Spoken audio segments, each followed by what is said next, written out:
ఐపీఎల్కి పోటీ ఇస్తాం, ప్రపంచం చూడని బ్రాండ్ క్రికెట్ని చూపిస్తామంటూ బిల్డప్లు ఇచ్చిన పాకిస్తాన్ సూపర్ లీగ్ పిఎస్ఎల్పై ఇప్పుడు పెట్రోల్ బాంబులా పడింది.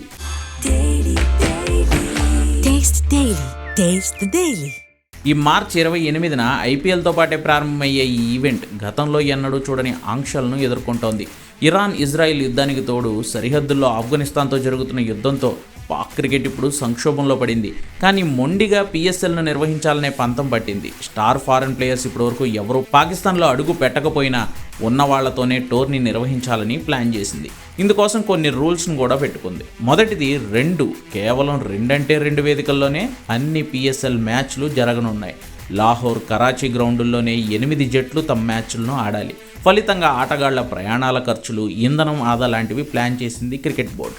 ఇప్పటికే పాకిస్తాన్లో ఈద్ సెలవులను పొడిగించారు, స్కూళ్లకు సెలవులు ఇచ్చేశారు, ఉద్యోగులను వర్క్ ఫ్రం హోమ్ చేయిస్తున్నారు. ఫలితంగా ఇంధనం ఆదా చేస్తున్న పాకిస్తాన్ ప్రభుత్వం ఈ మ్యాచ్లకు ఫ్యాన్స్ రావడానికి అనుమతులు ఇవ్వలేదని పీసీబీ చైర్మన్ మోషిన్ నఖ్వీ తెలిపారు.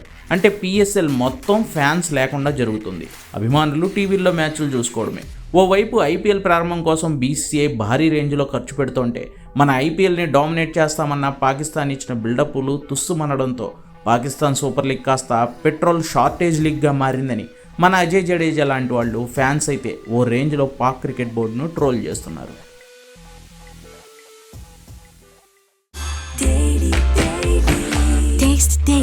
Taste the Daily.